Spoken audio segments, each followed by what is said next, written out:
Hello my dear friends, आप सभी का स्वागत है ऑनलाइन शिक्षण यूट्यूब चैनल पर। मैं हूं आपके साथ अंजलि वालियान और आप सभी साथियों का स्वागत करती हूं।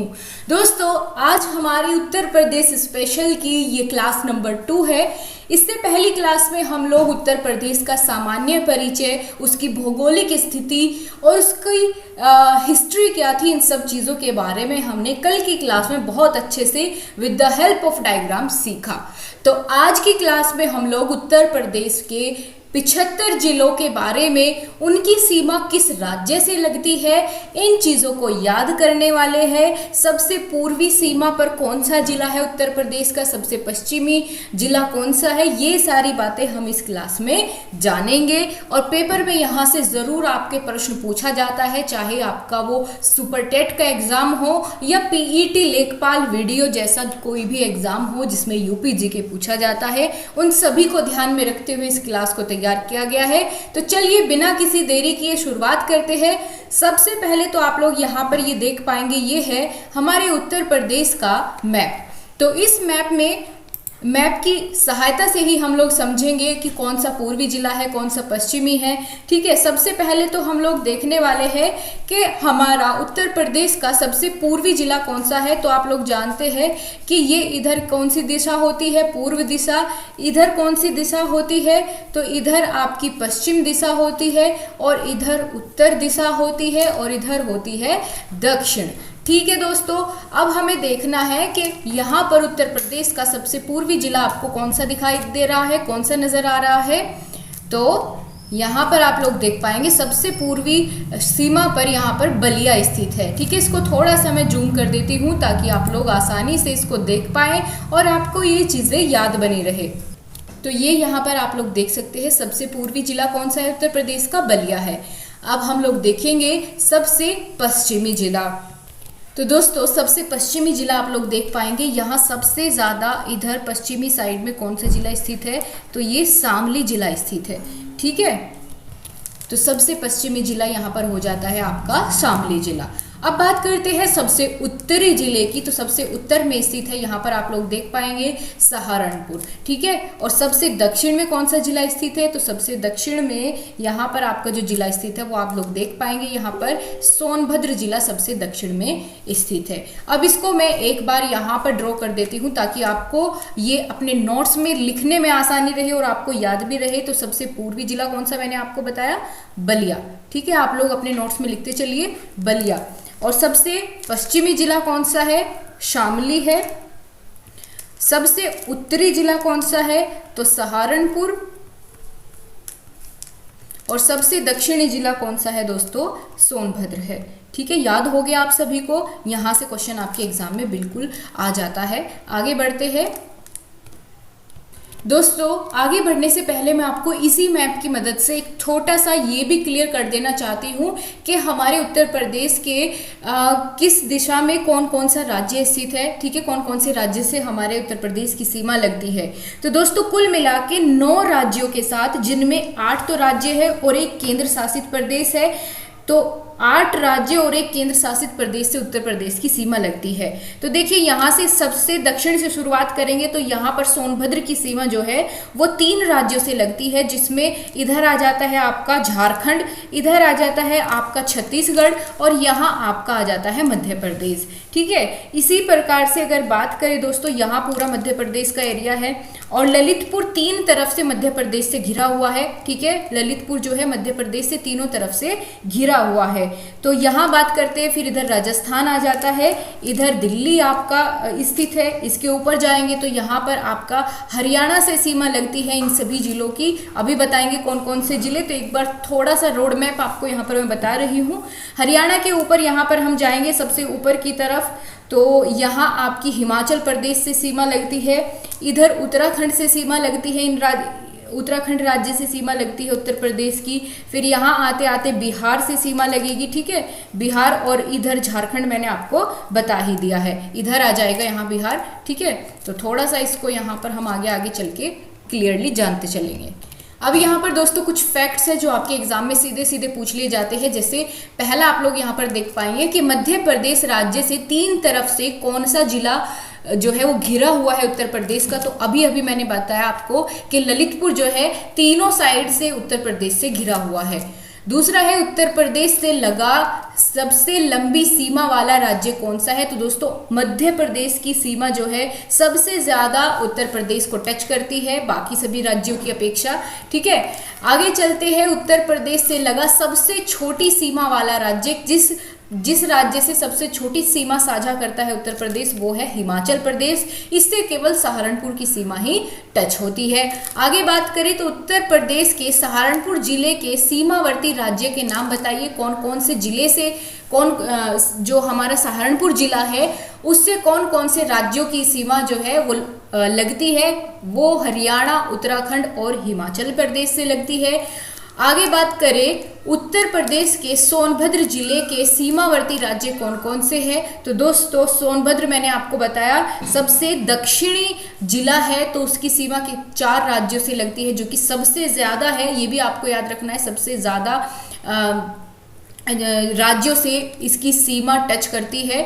ठीक है, कौन कौन से? तो इनकी संख्या 4 है, बिहार, झारखंड, छत्तीसगढ़ और मध्य प्रदेश। इन 4 राज्यों से सोनभद्र जिले की सीमा लगती है।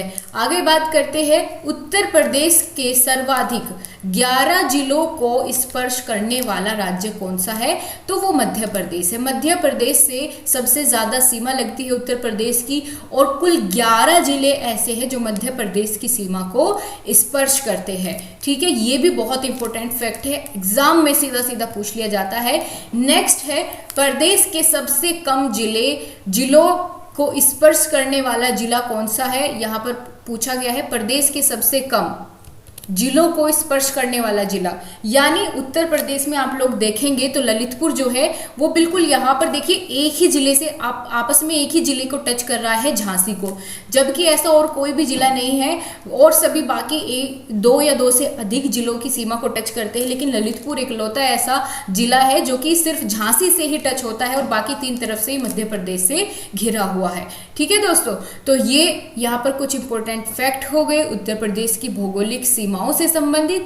आगे बढ़ते हैं और इंपॉर्टेंट जानते हैं। यहाँ पर कुछ नोट्स की मदद से मैंने आपको समझाने की कोशिश की है कि राज्यों से उत्तर प्रदेश के जिलों की सीमा कौन कौन से राज्य से किस किस जिले की सीमा लगती है। तो हम राज्य के अकॉर्डिंग देखें कि राजस्थान से कौन कौन सा जिला लगेगा।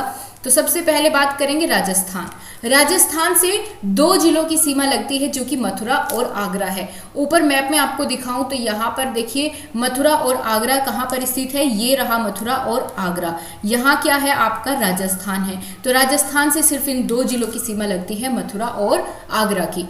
आगे चले तो आगे देखेंगे आप मध्य प्रदेश से मैंने अभी आपको बताया कि मध्य प्रदेश सबसे ज़्यादा जिलों को टच करने वाला राज्य है उत्तर प्रदेश के। तो ये 11 जिलों से टच होता है, जिसमें कौन कौन से आते हैं? आगरा, इटावा, जालौन, झांसी, ललितपुर, महोबा, बांदा, चित्रकूट, प्रयागराज, मिर्जापुर और सोनभद्र। आप कहेंगे प्रश्न कैसे बनता है? आपसे दोस्तों पूछा जाएगा, जब एग्जामिनर थोड़ा सा डिफिकल्ट करने की कोशिश करता है क्वेश्चन को, तो वो पूछता है कि आप बताइए निम्नलिखित में से कौन से जिले की सीमा मध्य प्रदेश के साथ टच नहीं होती है, साझा नहीं होती है। तो तब आपको इनमें से चुनना होगा कि कौन सा नहीं है। तो उसके लिए आपको पता होना चाहिए कि आगरा, इटावा, जालौन, झांसी, ललितपुर, महोबा, बांदा, चित्रकूट, प्रयागराज, मिर्जापुर और सोनभद्र, ये जो भी नीचे वाले जिले आप लोग यहाँ पर देख पा रहे हैं, ठीक है, यहाँ से लेकर के तो इन सभी जिलों की सीमा जो है वो मध्य प्रदेश के साथ साझा होती है। ठीक है, इतना आपको समझ आ गया। अब हम आगे बढ़ते हैं। तो आगे हम लोग देखने वाले हैं अब छत्तीसगढ़ से सिर्फ और सिर्फ एक ही जिला टच होता है, जो कि है सोनभद्र।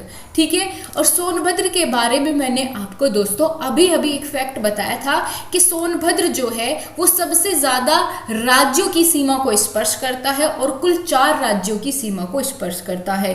अब वो कौन कौन से राज्य मैंने आपको बताए जिससे सोनभद्र टच करता है, तो वो है मध्य प्रदेश, छत्तीसगढ़, झारखंड और बिहार। ठीक है, छत्तीसगढ़, झारखंड, बिहार और मध्य प्रदेश, इन 4 राज्यों से जो आपके सोनभद्र की सीमा है वो टच होती है। तो एक तो छत्तीसगढ़ हो गया, झारखंड से भी सिर्फ एक ही जिला लगता है, वो भी सोनभद्र है। आगे चलेंगे, आपको ये चीज़ें याद रखनी है बहुत आसानी से। आप अगर इसको ध्यान से सुनेंगे तो आपको क्लास में ही ये चीज़ें याद हो जाएगी। आगे बात करते हैं दोस्तों बिहार की। बिहार से 7 जिलों की सीमा जो है वो साझा होती है, स्पर्श करती है, जिनमें सबसे पहला नाम मैंने आपको भी बताया सोनभद्र। इसके अलावा महाराजगंज, कुशीनगर, देवरिया, बलिया, गाजीपुर और चंदौली, इन सब की सीमा जो है वो किससे लगती है? बिहार से लगती है। आगे हम लोग दोस्तों बढ़ेंगे तो आगे देखेंगे हरियाणा। इसके अलावा दोस्तों मैप में भी मैं आपको ये सारी चीज़ें अभी आगे आगे दिखाने वाली हूँ। आप थोड़ा सा पेशेंस रखिए, आपको मज़ा आ जाने वाला है इस क्लास में। और सच मानिए, यकीन मानिए, आपको बहुत सारी चीज़ें बहुत आसानी से कवर हो जाएंगी और आपको पता भी नहीं चलेगा कि आपने किस लेवल की यूपी जीके तैयार कर ली है, और हंसी खेल में। आगे बात करेंगे हरियाणा की। हरियाणा से उत्तर प्रदेश के 6 जिलों की सीमा स्पर्श होती है, जिनमें सहारनपुर, शामली, बागपत, गौतम बुद्ध नगर, अलीगढ़ और मथुरा जिले शामिल है इन 6 जिलों में। ठीक है, आगे चलते हैं दोस्तों, दिल्ली की बात करते हैं। तो दिल्ली एक केंद्र शासित प्रदेश है और एकमात्र केंद्र शासित प्रदेश है जिससे कि उत्तर प्रदेश की सीमा साझा होती है। बाकी और किसी केंद्र शासित प्रदेश से उत्तर प्रदेश की सीमा नहीं लगती है। ठीक है, और मैंने आपको अभी अभी बताया कि उत्तर प्रदेश की सीमा 8 राज्य और एक केंद्र शासित प्रदेश, ठीक है, एक यूटी यानी केंद्र शासित प्रदेश से उत्तर प्रदेश की सीमा लगती है, जो कि कुल मिला के 9 हो गए। और अगर पूछ लिए अंतर्राष्ट्रीय सीमा भी साझा होती है क्या किसी के साथ, तो बिल्कुल होती है। इंटरनेशनल बाउंड्री भी शेयर होती है, वो किससे होती है? तो नेपाल से होती है। ठीक है दोस्तों, तो नेपाल से भी लगता है उत्तर प्रदेश की सीमा, अभी आपको आगे दिखाने वाली हूँ। तो दिल्ली की सीमा, दिल्ली से कौन कौन से जिले लगेंगे? गाजियाबाद और गौतम बुद्ध नगर। आगे बात करते हैं हिमाचल प्रदेश। हिमाचल प्रदेश से सिर्फ और सिर्फ सहारनपुर टच होता है, जो कि सबसे कम सीमा हिमाचल प्रदेश के साथ ही साझा होती है। अभी ऊपर मैंने आपको ये फैक्ट बताया। और सहारनपुर की सीमा किस किस से लगती है? हरियाणा, उत्तराखंड और हिमाचल प्रदेश। आगे चलते हैं, उत्तराखंड की बात करते हैं। तो उत्तराखंड से उत्तर प्रदेश के 7 जिलों की सीमा स्पर्श होती है, जिनमें पीलीभीत, बरेली, रामपुर, मुरादाबाद, बिजनौर, मुजफ्फरनगर और सहारनपुर शामिल है। ठीक है दोस्तों, तो ये हो गए हमारे कुल 9 राज्य, जिनमें कि एक केंद्र शासित प्रदेश है और 8 राज्य शामिल है। ठीक है, कुल मिला के 9 हो गए। अब हमने जैसे अभी बताया कि एक अंतर्राष्ट्रीय सीमा भी साझा करता है, वो है नेपाल के साथ। तो दोस्तों नेपाल के साथ उत्तर प्रदेश की जो सीमा टच होती है, उसकी जो लंबाई है वो है 538 किलोमीटर, और ये उत्तर प्रदेश के 7 जिलों से लगती है। कौन कौन से? तो जिनमें शामिल है महाराजगंज और सिद्धार्थनगर, बलरामपुर, श्रावस्ती, बहराइच, लखीमपुर खीरी और पीलीभीत। ये 7 जिले ऐसे हैं जिनकी सीमा जो है वो नेपाल से लगती है। इसके अलावा दोस्तों आप लोग जानते होंगे, बहुत ही कॉमन सा फैक्ट है, बहुत बार आपने पढ़ा भी होगा कि क्षेत्रफल की दृष्टि से अगर उत्तर प्रदेश का सबसे बड़ा जिला पूछ लिया जाए तो वो है लखीमपुर खीरी। कितने किलोमीटर स्क्वायर इसका एरिया है? तो 7680 किलोमीटर स्क्वायर इसका क्या है? क्षेत्रफल है। ठीक है दोस्तों, लखीमपुर खीरी सबसे बड़ा जिला है। और सबसे छोटा जिला अगर दोस्तों आपसे पूछा जाए तो आप बताएंगे हापुड़, जो कि 660 किलोमीटर स्क्वायर क्षेत्र में फैला हुआ है। अभी आपको मैं डायग्राम में दिखा देती हूँ। लखीमपुर खीरी देखिए यहाँ पर स्थित है, जो कि नेपाल के साथ सीमा साझा करता है। और आप देख पाएंगे पूरे मैप में उत्तर प्रदेश के सबसे ज़्यादा क्षेत्रफल जो है लखीमपुर का आपको यहाँ पर दिखाई दे रहा होगा। ठीक है दोस्तों, और सबसे कम क्षेत्रफल यहाँ पर आपका हापुड़ स्थित है, तो हापुड़ का है। ठीक है, तो ये हो गया यहाँ पर इतना डाटा। आगे बढ़ते हैं और आगे चलते हैं, थोड़ा और इसको क्लेरिफाई करेंगे with the help of diagram. तो मैंने आपको बताया दोस्तों, सबसे पूर्वी सीमा पर स्थित है यहाँ पर बलिया, पश्चिम में यहाँ पर स्थित है शामली, उत्तरी दिशा में स्थित है सहारनपुर, और सबसे दक्षिण में कौन सा जिला है? सोनभद्र जिला है। अब चलिए देखते हैं। आप जानते हैं सबसे उत्तरी सीमा पर यहाँ पर उत्तराखंड स्थित है, और उत्तराखंड से अभी मैंने आपको बताया कि 7 जिले टच होते हैं उत्तर प्रदेश के। कौन कौन से? सहारनपुर, मुजफ्फरनगर, बिजनौर, मुरादाबाद, रामपुर, बरेली और पीलीभीत। इसके अलावा दोस्तों सहारनपुर की सीमा हिमाचल प्रदेश से भी लगती है, तो यहाँ पर हिमाचल प्रदेश स्थित है। और सहारनपुर इसके साथ साथ दोस्तों अगर हम बात करें इधर इसके नेपाल स्थित है, तो नेपाल के साथ 7 जिलों की सीमा साझा होती है, पीलीभीत, लखीमपुर खीरी, बहराइच, श्रावस्ती, बलरामपुर, सिद्धार्थनगर और महाराजगंज, अभी मैंने आपको बताया। इसके अलावा उत्तर प्रदेश के पूर्वी दिशा में बिहार और झारखंड स्थित है। बिहार से 7 राज्यों की सीमा लगती है, जबकि झारखंड से सिर्फ और सिर्फ सोनभद्र की सीमा टच होती है। तो पूर्वी सीमा पर कौन कौन से राज्य स्थित है, जैसे बिहार हो गया, बिहार के साथ महाराजगंज, कुशीनगर, देवरिया, बलिया, गाजीपुर, चंदौली और सोनभद्र जैसे जिलों की सीमा साझा होती है। झारखंड से सिर्फ और सिर्फ सोनभद्र की सीमा साझा होती है। अब हम बात करें दक्षिणी दिशा में उत्तर प्रदेश की कौन से राज्य स्थित है, तो छत्तीसगढ़ और मध्य प्रदेश। छत्तीसगढ़ केवल और केवल एक जिले को स्पर्श करता है, सोनभद्र को, जबकि मध्य प्रदेश जो है वो सबसे ज़्यादा 11 जिलों की सीमा से टच करता है, जिनमें आगरा, इटावा, जालौन, झांसी, ललितपुर, महोबा, बांदा, चित्रकूट, प्रयागराज, मिर्जापुर और सोनभद्र आदि शामिल है। इसके अलावा दोस्तों पश्चिमी सीमा पर कौन कौन से राज्य स्थित है, तो उनमें शामिल है एक तो आपका यूनियन टेरिटरी दिल्ली, आपका केंद्र शासित प्रदेश, जिससे कि 2 जिलों की सीमा लगती है, गौतम बुद्ध नगर और गाजियाबाद। कई बार एग्जाम में पूछा गया है यहाँ से प्रश्न कि दिल्ली से किन जिलों की सीमा साझा होती है, तो गौतम बुद्ध नगर और गाजियाबाद। फिर इसके अलावा दोस्तों पश्चिमी सीमा पर हरियाणा भी स्थित है। हरियाणा से 6 जिले लगते हैं, सहारनपुर, शामली, बागपत, गौतम बुद्ध नगर, अलीगढ़ और मथुरा। तो ये हो गया आपके जो भी आपके आस पड़ोस के जितने भी राज्य हैं और उनसे जो भी सीमाएं साझा होती है, ये मैंने आपको एक्सप्लेन कर दिया है। अब यहाँ पर दोस्तों हम एक और इम्पोर्टेंट चीज़ डिस्कस करेंगे, वो भी ट्रिक के साथ, ठीक है। ट्रिक के साथ क्या देखें कि उत्तर प्रदेश के कितने जिले एनसीआर में शामिल है।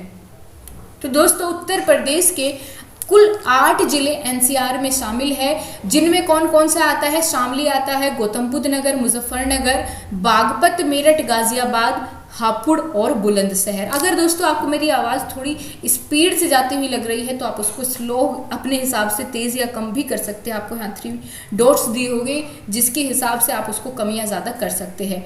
तो मैं दोस्तों आपको ट्रिक से याद करवाने वाली हूँ इन 8 के 8 जिलों का नाम। तो आपको याद रखना है दोस्तों, शाम को गौतम बुद्ध ने मुझे बाग में गाकर हंसकर बुलाया, ठीक है। तो आपको इसको फील नहीं करना है, सिर्फ एक हमको ये ट्रिक याद रखनी है कि जिससे कि हमारे ये सारे 8 के 8 जिले याद रहे। बाकी इसका कुछ भी अलग मतलब आप लोग नहीं निकालेंगे, ठीक है दोस्तों। तो आपको सिर्फ याद रखना है, एग्जाम के पॉइंट ऑफ व्यू से आपको याद रहना चाहिए, उतना आपको यहाँ पर फोकस करना है। तो क्या है, शाम को गौतम बुद्ध ने मुझे बाग में गाकर हंसकर बुलाया।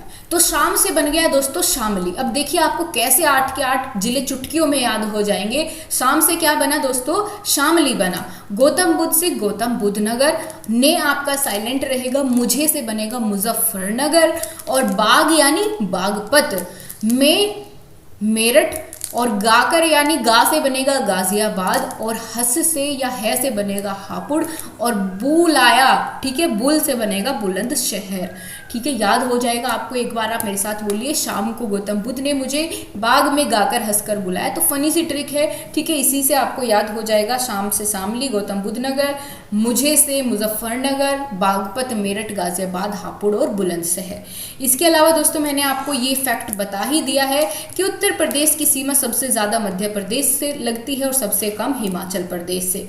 इसके अलावा दोस्तों यहाँ पर एक और फैक्ट हम लोग जानते हुए चलेंगे कि उत्तर प्रदेश में जो हमारे राज्यसभा, लोकसभा, विधानसभा और विधान परिषद है, इनमें कितने कितने सदस्यों की कितनी संख्या है या कितनी सीटें हैं, ये भी यहाँ पर सीधा सीधा क्वेश्चन आपके एग्जाम में आ जाता है। तो थोड़ा सा आप लोग ध्यान दीजिएगा। यहाँ पर लोकसभा की, उत्तर प्रदेश में लोकसभा की सबसे ज़्यादा सीटें हैं, और कुल कितनी सीटें हैं, 80 सीटें हैं। याद रखिएगा, यहाँ से क्वेश्चन बहुत आता है। लोकसभा की उत्तर प्रदेश में 80 सीटें हैं, राज्यसभा की 31 सीटें हैं, विधानसभा की 403 सीटें हैं, और विधान परिषद की कुल 100 सीटें हैं। विधान परिषद का गठन पूछ लिया जाता है दोस्तों कब हुआ था, तो 1937 में विधानसभा का गठन हुआ था।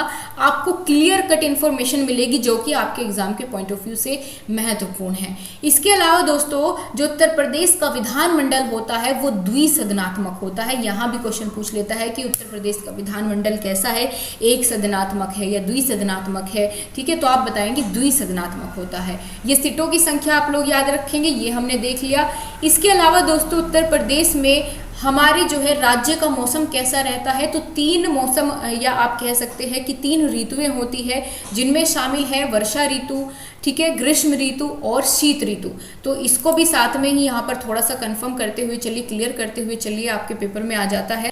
तो 3 ऋतुएं होती है मुख्य रूप से उत्तर प्रदेश में, जो कि ग्रीष्म ऋतु की अगर बात करें, इसका समय होता है मार्च से जून तक, ठीक है, मार्च से जून तक। इसके बाद आती है दोस्तों वर्षा ऋतु। वर्षा ऋतु जून के अंतिम सप्ताह से अक्टूबर तक चलती है, और इसके बाद आपकी आती है अक्टूबर से फरवरी तक आपकी आती है शीत ऋतु, ठीक है। तो ग्रीष्म ऋतु, वर्षा ऋतु और शीत ऋतु, ये 3 ऋतुएं उत्तर प्रदेश से मुख्य रूप से होती है। बहुत अच्छे से मेरे ख्याल से आपको ये चीज़ समझ में आई होगी। यहाँ पर एक बार फिर से आपको समझाया गया है कि उत्तर प्रदेश के जो है कौन कौन से राज्यों से घिरा हुआ है उत्तर प्रदेश, कहाँ कहाँ कौन सी सीमा टच कर रही है। ये पीडीएफ आपको मैं टेलीग्राम ग्रुप में शेयर करूंगी, तो आप इनको फिल करने की कोशिश करिएगा, ठीक है। अपने आप सोच करके, ये यहाँ पर दिखाया गया है जैसे कि इधर उत्तराखंड है, तो आप सोचिएगा उत्तराखंड से यहाँ कौन सा जिला है जो इसको टच कर रहा होगा, तो आपको ये चीज़ें बहुत अच्छे से मेमोराइज हो जाएगी, याद रहेगी आपको। और मैप से देखने पर तो आपको लंबे समय तक चीज़ें याद रहती है। तो मेरे ख्याल से आपको दोस्तों क्लास पसंद आई होगी। आप लोग ज़रूर कमेंट बॉक्स में बताइएगा। अगर आपका कोई भी सजेशन है तो कमेंट बॉक्स आपके लिए है, आप बिल्कुल दिल खोलकर वहाँ पर कोई भी डाउट है वो पूछ सकते हैं। पीडीएफ आप डाउनलोड कर सकते हैं ऑनलाइन शिक्षण टेलीग्राम ग्रुप से। टेलीग्राम पर जाकर आप ऑनलाइन शिक्षण सर्च करेंगे तो आपको मिल जाएगा, या फिर आपको कमेंट बॉक्स में पिन कर दिया गया है टेलीग्राम ग्रुप का लिंक, वहाँ से भी आप इसको ज्वाइन कर सकते हैं। और अगर आपको दोस्तों क्लास पसंद आई है तो लाइक शेयर सब्सक्राइब करना आप लोग नहीं भूलिएगा। आप सभी का धन्यवाद, शुक्रिया।